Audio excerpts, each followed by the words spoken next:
Olá, boa noite. Você vai ver hoje, no segunda edição, Eduardo Leite toma posse na Assembleia como governador do Rio Grande do Sul e recebe no Palácio Piratini o cargo de José Ivo Sartori.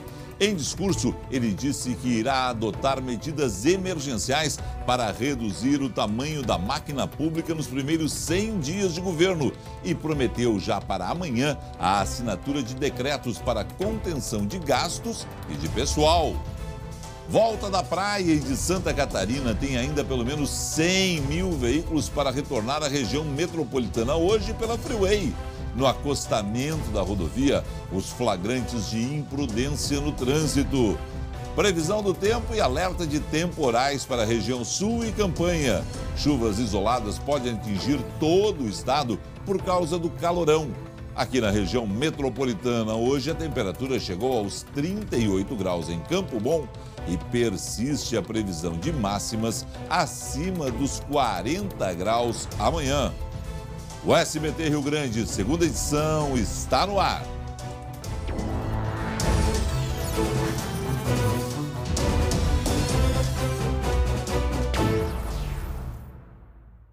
No creio em Las Brujas, pero que las hay. Ai, eu adoro previsão. Eu quero saber tudo sempre, principalmente o que dizem os orixás e as cartas. Consultados a pedido do SBT, os oráculos estão otimistas para 2019, mas vão cobrar de quem não andar nos trilhos em relação à saúde e honestidade. No mais, love's in the air, o amor está no ar.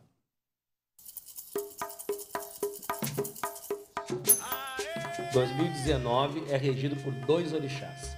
O primeiro orixá, o orixá Xangô, que é o nosso orixá da justiça, do equilíbrio, mas também ele vem junto com Iansã, Santa Bárbara, o orixá das alianças, dos casamentos.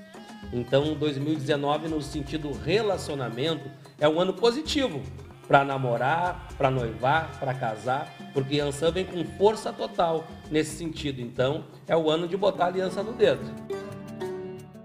O que o jogo recomenda é que as pessoas se cuidem com disciplina, com verdade pessoal e inclusive no amor, porque vai ser um ano que vai ter muitas traições vindo à tona. A parte da saúde vem muito debilitada, né? Então o cuidado vai ter que ser nosso mesmo, porque tanto um governo quanto o outro vão demorar um pouco para dar uma engrenada. Então a gente tem que se precaver e se cuidar com a nossa saúde, porque dependendo dos nossos governos ainda não será agora. O jogo está apontando muito corte. Muito corte é muita cirurgia, muito acidente. Tá? Então é necessário que as pessoas se cuidem e andem muito. É um momento que exige retidão.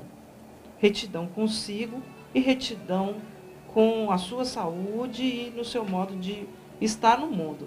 Quem vacilar vai dançar e já começou a pegar. É um ano de movimento, é um ano de Iansã, dona dos ventos, é um ano de Xangô, dona do equilíbrio. Então a gente tem que se agarrar nisso porque vai ser um ano positivo, não será um ano negativo. Que é preciso acabar com a corrupção. Que a corrupção não acontece só entre os políticos que estão lá de cima. Corrupções, elas acontecem no dia a dia, no cotidiano, das relações pessoais, das relações de trabalho, nas pequenas vantagens que a gente tira do outro. Cada pequena vantagem que você acha que você está tirando vai ser cobrada de você. Os orixás sempre nos mostram que não muda do dia 31 para o dia 1º. Mas é a nossa vontade de vencer, a nossa vontade de ir à luta, de buscar o que a gente não conseguiu é que vai nos dar a mudança. Tá tudo nas cartas, em todas as estrelas, no jogo dos búzios e nas profecias. Portanto, hashtag fica o alerta para você. Um bom ano a todos. 2 toneladas de lixo foram recolhidas na orla do Guaíba depois da festa de Réveillon de Porto Alegre. As imagens lamentáveis não combinam nada com o espetáculo da noite de Réveillon. Depois de 2 anos sem a festa da virada, 140 mil pessoas esperaram o ano novo no centro da capital, na orla Moacir Scliar. Mas quando o dia amanheceu, mostrou o quanto muitos desses festeiros precisam aprender a cuidar da cidade.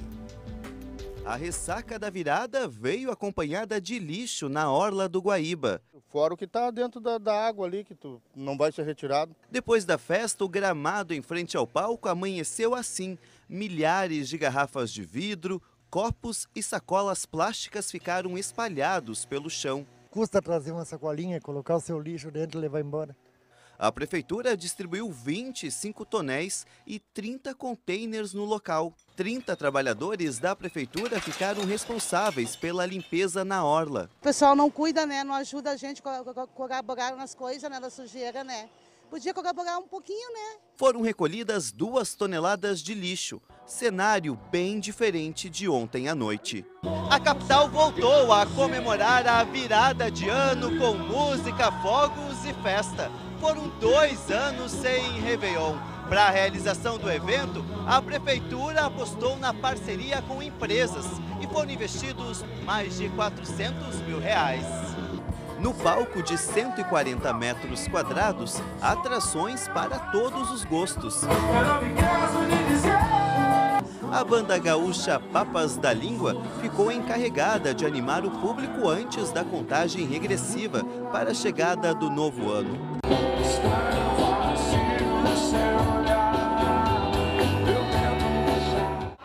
Meia-noite em ponto, o colorido dos fogos anunciou a chegada de 2019. 1,5 tonelada de fogos de artifício. Foram 8 minutos de queima de fogos, o suficiente para renovar os desejos de um ano melhor. Paz, amor, harmonia. É isso que nós almejamos para esse 2019.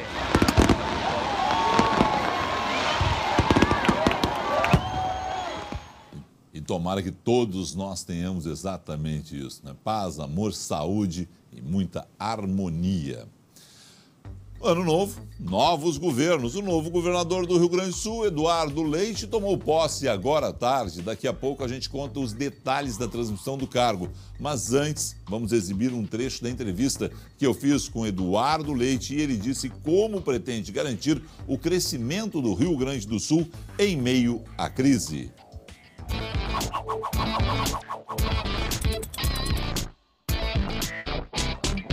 É notório que a capacidade do Estado de investimento não existe hoje. Sim. Tá? Qual é a política? Como é que você vai buscar recursos lá fora para grandes obras estruturais, para a atração de investimentos, de novo dinheiro para o Rio Grande do Sul? A gente tem que criar ambiência para que o Estado seja acolhedor para a formação de startups, por exemplo, indústria na área de inovação, dentro de um ambiente de cooperação com Tecnopuc, com Unicinos, com outras instituições da Aliança da Inovação, essa foi constituída em Porto Alegre, para criar esse ambiente de inovação no Estado e impulsionar nossa economia nesse setor que é estratégico. Então, isso pensando do ponto de vista privado. Agora, do ponto de vista público, nós apostamos muito em concessões, em privatizações, em parcerias público-privadas para alavancar investimentos em infraestrutura para o nosso Estado, não apenas infraestrutura rodoviária, como a infraestrutura portuária, aeroviária também. Banrisul. O senhor está dizendo que o senhor mantém o Banrisul estatal. Como é que o senhor pode garantir isso com o Estado na crise que está e o Banrisul sendo a joia da coroa? Nós temos outras prioridades, Felipe, para tocar, que são as questões de discussão de privatizações de outras empresas, a discussão sobre carreiras em serviço público, porque não tem como a gente desprezar que 70% da nossa receita corrente líquida é consumida por gasto com pessoal, dentro disso a maior parte com aposentadorias. Então, se a gente tem que modernizar o nosso Estado, eu tenho que atuar sobre aquilo que está me consumindo a minha receita. Privatizar o banco por si só não resolve o problema do Estado. Neste momento, o Banrisul não é um problema. Ele dá lucro, ele tem uma função que pode ser importante, inclusive, como eu falei, para inovação, ciência e tecnologia, para ter linhas de crédito facilitado em determinados setores que nos interessam da economia. Ele é quem ajuda e, em alguns momentos, grandes negócios do Rio Grande do Sul foram garantidos no Rio Grande do Sul porque o banco abriu linhas de crédito especiais que outros bancos não teriam aberto. O déficit no orçamento é de 7 bilhões de reais ano. Como é que o senhor pretende colocar a folha em dia no primeiro ano de governo, né? O que dá para fazer para cumprir? Essa que é uma prioridade do funcionalismo. Algumas medidas estão aí, né? A própria prorrogação da alíquota do ICMS foi essencial para a gente buscar isso. A manutenção da discussão do regime de recuperação fiscal com o governo federal, ela é importante para nós, manter o não pagamento desta dívida. Algumas medidas importantes serão feitas também na redução de despesa e na contenção do avanço do crescimento vegetativo da própria folha de pagamento, negociação com fornecedores do Estado e redução dos custos em contratos.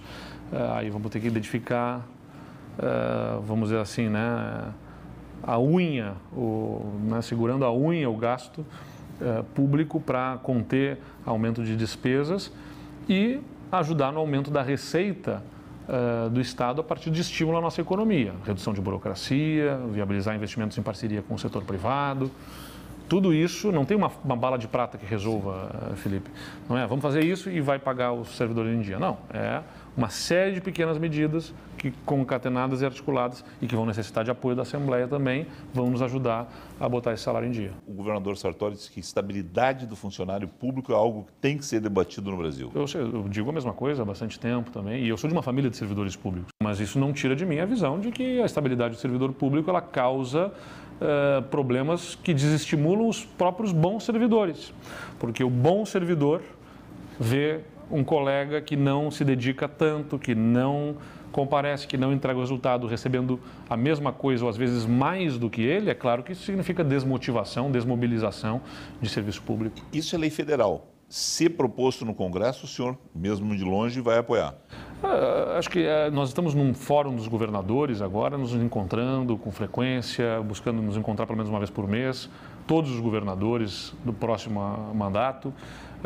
E é um dos temas que já aparece como preocupação dos governadores, que naturalmente deve ser debatido. CE, CRM e Sulgás serão privatizadas, federalizadas? Qual é o plano? Nós falamos da campanha eleitoral, são companhias que nós entendemos que devem ser conduzidas à privatização. Agora, não depende apenas do governador, depende da Assembleia Legislativa. Então, o que nós vamos fazer agora, logo no início do governo? Primeira coisa é chamar cada um dos deputados, conversar com cada um dos deputados da nova legislatura para compreender quais são as suas bandeiras, as regiões que defendem, as pautas, as suas agendas.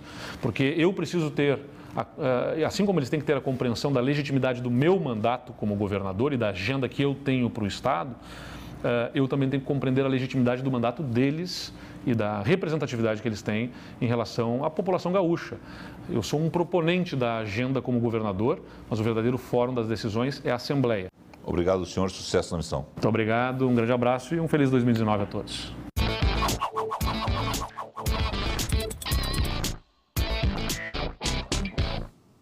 E durante a posse agora à tarde, o governador Eduardo Leite anunciou que irá tomar medidas emergenciais para reduzir a máquina pública nos primeiros 100 dias de governo. Ele prometeu já para amanhã a assinatura de decretos para contenção de gastos e de pessoal. Vamos ao Palácio Piratini, o Marcelo Chemali, ao vivo, tem mais informações sobre o que aconteceu na posse da Assembleia, na transmissão de cargo no Piratini. Boa noite, Chemali. Olá, muito boa noite para você, Felipe Vieira. Boa noite para todos que acompanham o SBT Rio Grande segunda edição. Exatamente isso. Olha, uma cerimônia bastante marcante, repleta tanto aqui na Assembleia Legislativa quanto no Salão Negrinho do Pastoreio, no Palácio Piratini. O governador Eduardo Leite e o vice Ranolfo Vieira Júnior foram empossados aqui pela presidência do Parlamento e depois foram ao plenário 20 de setembro, que estava aí com autoridades, com familiares dos dois gestores aqui do Poder Executivo gaúcho. E no primeiro discurso de posse, no primeiro discurso oficial, Eduardo Leite fez uma palavra contundente, mas também conciliadora. Disse que é preciso ter coragem para fazer os enfrentamentos necessários aos problemas mais crônicos do Estado, especialmente nas áreas de saúde, educação e segurança pública. Sobre os decretos, já anunciou que amanhã assina decretos por tempo indeterminado, decretos estes que vão fazer um contingenciamento das contas dos gastos para buscar o equilíbrio dessas contas, já que o déficit é de 7 bilhões de reais, um desafio gigantesco.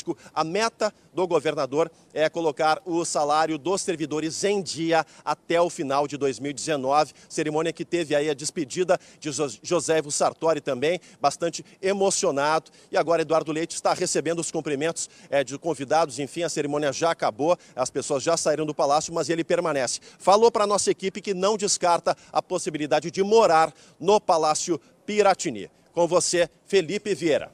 Obrigado, Chamali.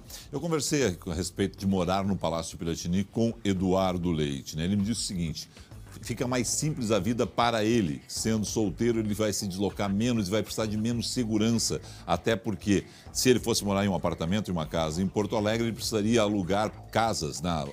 A estrutura do Estado precisaria alugar casas próximas para a Brigada Militar, reforçar a segurança. Ele acha que ganha tempo com isso nos deslocamentos e ganha também com isso uma segurança que já está montada no Palácio Piratini. Significa, segundo ele, economia. O que é uma boa notícia ele estar preocupado com isso. São os pequenos gastos, mas que no final, né, contabilizados todos eles, tem uma soma muito grande.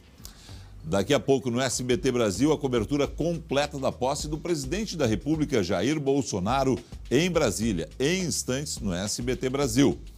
E agora a gente fala do tempo. O primeiro dia de 2019 está sendo de calorão em todo o estado. Se hoje foi quente, amanhã a meteorologia prevê mais calor ainda. É isso, Leonardo Monesso, boa noite. Boa noite, Felipe, boa noite a todos. É isso mesmo, aqui na região metropolitana, a temperatura deve ficar na casa dos 40 graus. Vai ser o dia mais quente da semana. E amanhã, Felipe, uma massa de ar quente se intensifica no estado. E nas próximas horas, na região sul e Campanha, o tempo fica instável com alerta de temporais isolados. Em outras regiões também podem ter temporais por causa do calorão. Em Pelotas, no sul, depois dos 33 graus, tem previsão de chuva. Na Serra também vai ser quente e em Caxias, mínima de 20, máxima em 34 graus. Novo Hamburgo, máxima de 41 graus. Aqui em Porto Alegre, mínima de 23 e máxima chega aos 40 graus. Na quinta-feira tem previsão de chuva. Em Santa Rosa, 37 graus de temperatura no início da tarde de hoje. Com tanto calor, o jeito foi buscar refresco. Hoje a temperatura mais alta no Rio Grande do Sul, Felipe, foi em Santa Cruz do Sul, 39,1. Aqui em Porto Alegre, 37 graus. E quem ficou na capital, o destino, foram as praias da Zona Sul, que estão liberadas para o banho. Basta um vestígio de sombra. No primeiro dia do ano, este foi o lugar mais disputado em Porto Alegre. Vamos ter acampamento aqui. Por uns minutos que fosse, né, para descansar um pouco. Teve gente que acelerou o passo para fugir do sol. Só a sombra mesmo, muito quente. Estes turistas de São Paulo desistiram do passeio na orla do Rio Guaíba. Cheguei aqui, eu tenho nem 2 minutos, eu estou indo embora, porque não dá. Calor demais mesmo. É de desistir de passear? Desistir de passear. Não dá nem para bater foto. Mas há quem não reclame. Verão é tudo de bom, não precisa estar com roupa, não precisa estar enroupado. O verão é calor, é quente. E aqui na beira do Guaíba é muito bom. Não fazia tanto calor assim em Porto Alegre desde 2014. Se a previsão de 41 graus se confirmar ainda nesta semana, vai bater um recorde só visto em 1943, segundo a Metsul Meteorologia. Este meteorologista explica que correntes de ar vindas de áreas quentes dificultam a entrada de frentes frias para aliviar a temperatura. Esse ar quente não é trocado, porque ele fica aprisionado aqui sobre o sul, e a tendência é que haja um aquecimento a cada dia que passa maior. Para fugir da onda de calor, uma das alternativas de quem passou o início do ano em Porto Alegre foram as praias do extremo sul da cidade. As duas maiores estão liberadas para o banho, dos bairros Lami e aqui, no Belém Novo. Quentinha, limpinha, bem boa. Com certeza o melhor lugar é esse, né? E fica a dica, só as praias do Lami e do Belém Novo é que estão liberadas para banho, tá? No entorno do Guaíba, na orla Moacir Sclia, não está liberado o banho. A água não é boa para banho e é perigosa. A gente volta daqui a pouco com as informações sobre o movimento no retorno do feriadão e com flagrantes de imprudência no trânsito na BR-290. Em instantes.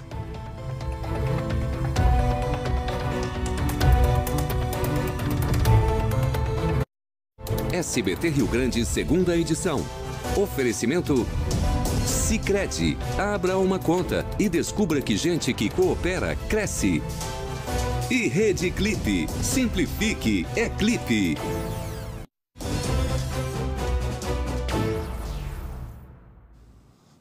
Voltamos com imagens ao vivo da Freeway, porque o dia inteiro foi de movimento intenso no retorno do litoral e Santa Catarina. Pelo menos 100 mil veículos devem voltar à região metropolitana e passar para o interior ainda hoje durante a noite. Leonardo Bonesso, vários carros flagrados retornando pela Freeway pelo acostamento, rapaz. Infelizmente, uma cena já comum, né, Felipe? Esses flagrantes aí foram feitos hoje à tarde na Freeway, no retorno do feriadão. Motoristas imprudentes tentando desviar do trânsito pelo acostamento, mas essa atitude é infração gravíssima de trânsito e prevê 7 pontos na carteira de habilitação, Felipe.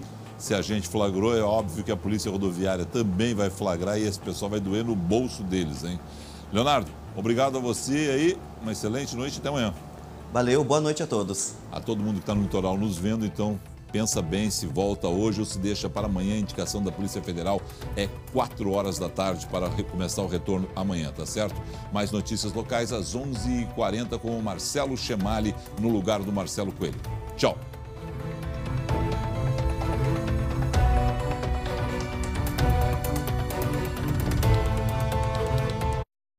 SBT Rio Grande, segunda edição. Oferecimento Sicredi, abra uma conta e descubra que gente que coopera, cresce. E Rede Clipe, simplifique, é Clipe.